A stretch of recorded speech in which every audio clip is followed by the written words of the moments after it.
The fence exploded in a shower of splintered wood as Grant Brooks galloped into the edge of town, his horse's hooves throwing dust into the merciless Idaho sun. It was 1885, and the frontier had teeth. His storm-gray eyes locked onto a solitary figure standing amid a dozen dying cattle.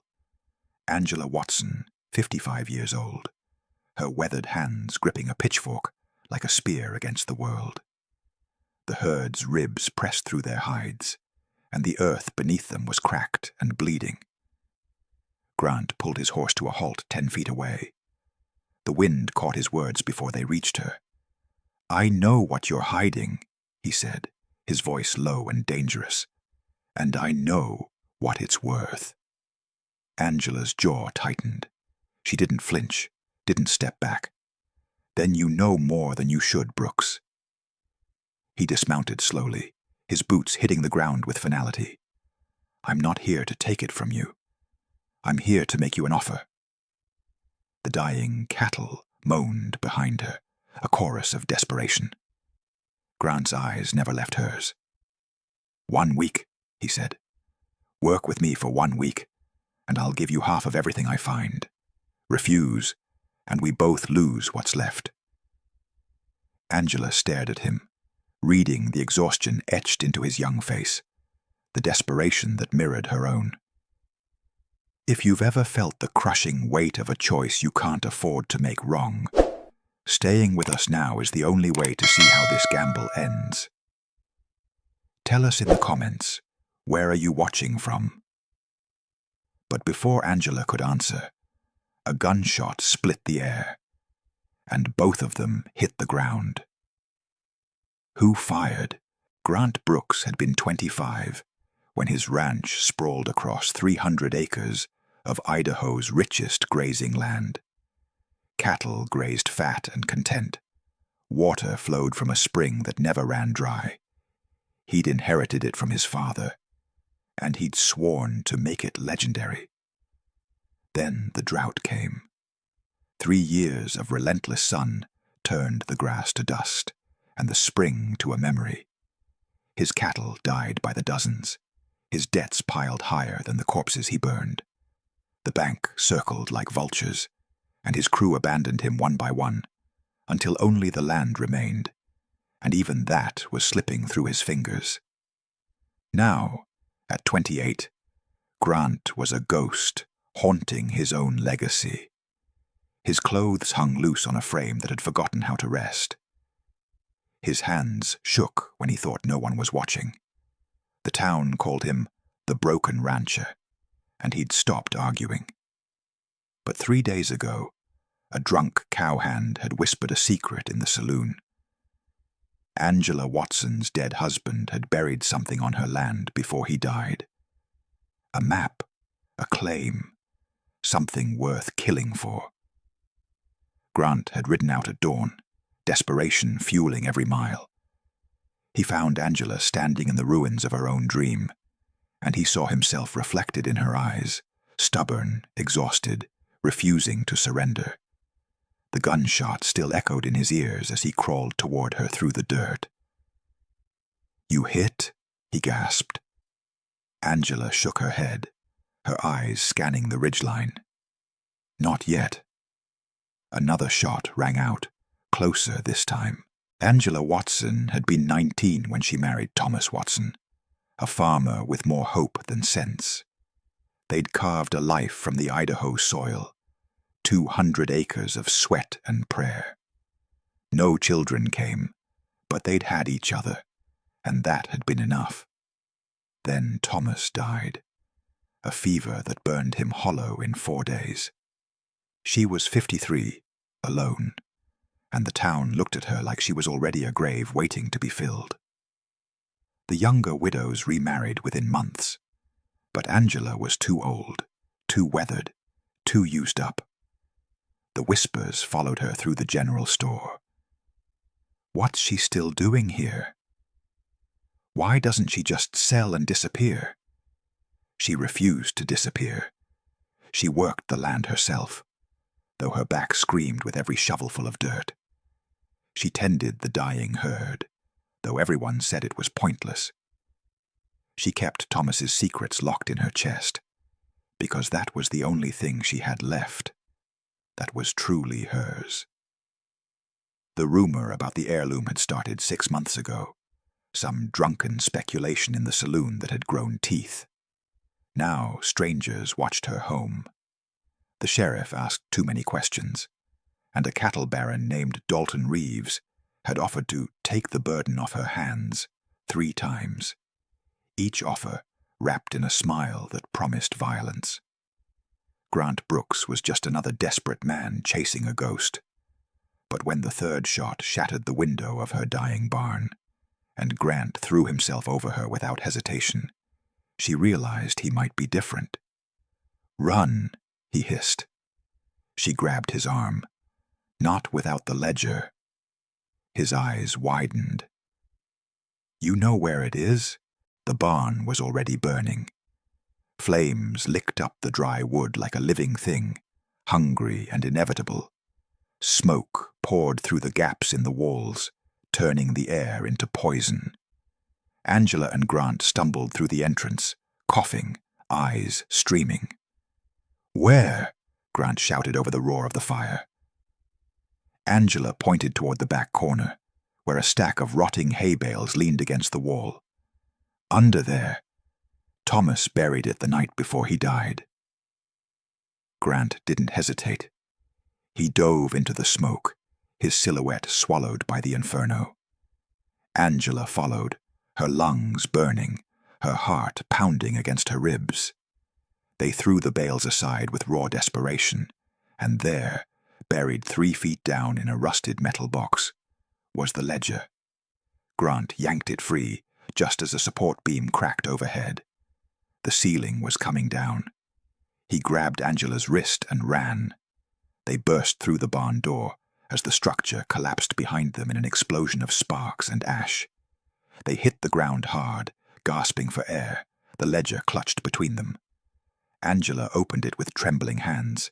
Inside were pages of neat handwriting, accounts, debts, and a single line circled in red. North Ridge, 30 paces from the lightning tree. Water. Grant stared at it, then at Angela. "Your husband found a spring." "And the bank doesn't know," Angela whispered. Hoofbeats thundered in the distance. The sheriff was coming. "We have to move," Grant said. "Now." But Angela's eyes were locked on the horizon, where a line of riders appeared, led by Dalton Reeves himself. "Too late," she breathed. The storm hit like the fist of God. Lightning split the sky, and thunder shook the earth as Grant and Angela ran for the only shelter left, the old homestead's cramped attic. Rain turned the ground to mud, swallowing their footprints, erasing their trail. They climbed the ladder and slammed the trapdoor shut, just as Dalton Reeves and his men rode into the yard below. Angela pressed her ear to the floor, listening to the muffled shouts and curses as the riders searched the ruins. Grant sat beside her, the ledger open in his lap, his finger tracing the faded ink. "If this spring is real," he said quietly, "it changes everything. My debts, your land, all of it." Angela's hands trembled. "Thomas told me, the night he died, that he'd found something. He said it would keep me safe, but he died before he could show me." "He kept you safe," Grant said, his voice fierce. "He gave you the only weapon that matters. Hope." The rain pounded the roof like drumbeats. Below, Dalton's voice rose above the storm. "Burn what's left. If they're hiding here, smoke them out." Angela's breath caught. "They're going to kill us." Grant met her eyes, and in that moment, she saw the truth. He was just as terrified as she was, but he didn't look away. "Then we go down fighting," he said. "If you've ever felt the crushing weight of being invisible, of being told your time has passed, staying with us now is the only way to see how courage rewrites the ending. Tell us where you're watching from, and let this truth live beyond tonight." Below them, the first torch was lit. The sheriff's voice cut through the storm like a knife. "Reeves, stand down. This is official business now." Dalton Reeves turned in his saddle, rain streaming off his hat, his face twisted with rage. "Official? She's hiding on stolen land, and you know it." "That's for a judge to decide," the sheriff said, his hand resting on his gun. "Not you." Angela and Grant watched from the attic as the standoff unfolded below. 4 of the sheriff's men surrounded Dalton's crew, rifles aimed and ready. The tension was a living wire, one spark away from bloodshed. "We have a warrant," the sheriff continued, "for the ledger Thomas Watson left behind. It's evidence in a land dispute filed by the bank." Angela's stomach dropped. "They know." Grant's jaw tightened. "Someone told them." "Watson's widow and anyone harboring her have 24 hours to surrender it," the sheriff called out. "After that, we come in by force." Dalton laughed, cold and vicious. "You think they'll last 24 hours? My boys are hungry, Sheriff, and patience ain't their virtue." The sheriff's eyes narrowed. "Try me, Reeves." For a long moment, no one moved. Then Dalton spat into the mud and wheeled his horse around. 24 hours, he said. "Then it's open season." The riders vanished into the storm. The sheriff and his men remained, circling the property like wolves waiting for the kill. Grant turned to Angela. "We can't stay here." "Then where?" she whispered. A new voice echoed from below, familiar, rough, dangerous. "Brooks, I know you're in there." Grant's face went white. "It's my old crew," he breathed. "They've come for their share." 3 men stood in the mud below, rain-soaked and grinning like wolves. Angela recognized the one in front. Silas Brennan, Grant's former foreman, a man with a reputation for violence and a smile that promised nothing but pain. "Heard you found something valuable, boss," Silas called up. "Thought we'd come collect what's owed." Grant's hands curled into fists. "I don't owe you anything, Silas. You walked when the ranch went under." "And you survived," Silas shot back, "which means you found a way. Now we want in." Angela grabbed Grant's arm. "They'll kill us for it." "I know," Grant said, his voice hollow. Silas's grin widened. "We're not unreasonable, Brooks. Give us half of whatever that ledger leads to, and we'll disappear. Refuse, and we'll take it all, and leave you both in the dirt." Grant stood slowly, his shadow falling across the attic floor. "You want half of nothing? Because that's all we've got right now. A promise of water that might not even exist." "Then prove it don't exist," Silas said. "Take us to the site. We'll dig together. If there's nothing, we walk. If there's something, we split it fair." Angela's mind raced. "It's a trap." "I know," Grant said again, "but what choice do we have?" Below, one of Silas's men cocked his rifle. The sound was unmistakable. "You've got 10 seconds, Brooks," Silas said. "Then we start shooting." Grant looked at Angela, his eyes searching hers for an answer neither of them had. 5 seconds. Angela made the decision. She stood, throwing open the attic window. "We'll take you," she shouted. "But only Grant and I do the digging. You watch from a distance." Silas laughed. "Deal." But as they climbed down, Angela whispered to Grant, "We're going to die out there." "I know," he said for the 3rd time. And yet, he took her hand. The north ridge rose like a broken tooth against the storm-dark sky. Lightning illuminated the twisted remains of the lightning tree, a blackened skeleton clawing at the heavens.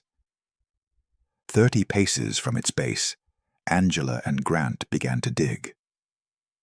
Silas and his men watched from 20 yards back, rifles ready, eyes hungry. The sheriff's posse waited on the opposite ridge, a silent audience to the madness unfolding below. The ground was hard, unforgiving. Every shovelful felt like lifting stone. Angela's hands bled, but she didn't stop. Grant's breathing came in ragged gasps, but he didn't slow. 10 feet down, their shovels hit something solid. There, Angela breathed. Grant dropped to his knees, clawing at the dirt with his bare hands. Beneath the mud, a stone cap appeared, ancient, carved, unmistakable. He pried it loose. Water surged up from below, cold and clear, pooling around their knees, soaking into the parched earth like a benediction. The spring was real. Silas let out a whoop of triumph. "We're rich." But Grant didn't celebrate. He stared down into the water, his face stricken. "There's something else." Angela leaned closer, and her breath caught. At the bottom of the spring, glinting in the lightning's flash, was a second metal box, smaller, sealed, with a name engraved on the lid. Angela Watson. Her heart stopped. "Thomas left me something." "Open it," Grant urged. She reached into the icy water, her fingers closing around the box. She lifted it free, water streaming from the edges, and pried open the lid. Inside was a single piece of paper, folded and fragile. She unfolded it with trembling hands and froze. It was a deed to Grant Brooks's ranch. Thomas had bought it the day before he died. "That's impossible," Grant whispered, staring at the deed as if it might dissolve in the rain. Angela's hands shook. "Thomas never told me. Why would he?" "Because he knew." A new voice interrupted, cold and sharp. They spun around. Dalton Reeves stood at the ridge's edge, flanked by a dozen armed men. His smile was a predator's grin. "Thomas Watson bought that ranch 3 years ago when Brooks's father died, before the drought hit. He planned to give it to you as a gift. Proof you'd never have to be alone, that you'd always have a home." Angela's throat tightened. "How do you know that?" "Because I was there when he filed the deed," Dalton said, "and I've been waiting for you to find it ever since." Grant stepped forward, fury and confusion warring in his eyes. "If Thomas bought my ranch, then I've been working land I don't own for 3 years." "Exactly," Dalton said. "Which means Angela owns everything, including the water rights to this spring, and since she can't possibly manage it alone, she'll need a partner, someone strong, someone with resources." He extended his hand toward Angela, his eyes gleaming. "Marry me, Mrs. Watson, and I'll make you the richest woman in Idaho. Refuse, and I'll bury you and Brooks in this hole, and no one will ever find you." Angela's blood ran cold. Silas and his men raised their rifles, training them on Dalton's crew. The sheriff's posse moved closer, fingers on triggers. The storm raged overhead, and the world balanced on the edge of violence. Grant stepped beside Angela, his hand finding hers. "She's not alone," he said quietly. "And she never will be again." Dalton's smile vanished. "Then you've both chosen death." The first gunshot split the night, but the shot didn't come from Dalton's men. The sheriff stepped forward, his rifle smoking, aimed directly at Dalton Reeves. "That's enough," he said. "I've got 3 witnesses who'll testify you threatened murder. Stand down, or I'll hang you myself." Dalton's crew hesitated, then lowered their weapons one by one. Silas and his men backed away, sensing the tide had turned. The storm began to break, and the first pale light of dawn bled across the ridge. Dalton stared at Angela with pure hatred. "You'll regret this." "No," Angela said, her voice steady and clear. "I won't." The sheriff's men took Dalton into custody, and Silas and his crew disappeared into the morning mist, their dreams of easy riches shattered. The sheriff tipped his hat to Angela. "The deed's legal, ma'am. The ranch is yours, and the water rights too." Angela looked down at the paper in her hands, then at Grant. "It was never mine to claim," she said softly. "Thomas wanted me to have a future, but he didn't know what that future would look like." She handed the deed to Grant. "This is yours." Grant stared at her, stunned. "Angela." "Half," she said firmly. "We split it. The ranch, the spring, the profits. Partners." Grant's eyes glistened. "Partners," he repeated, the word tasting like salvation. Then he took a breath, his voice breaking. "You're 55 years old, and everyone in this territory has told you you're too old to matter. But Angela Watson, you're perfect for me. You're the strongest person I've ever known. And if you'll have me, if you'll let me, I want to build this life with you. As your husband." Angela's tears fell freely now, washing away the years of loneliness, the weight of being invisible. "Yes," she whispered. "Yes, Grant Brooks, I'll marry you."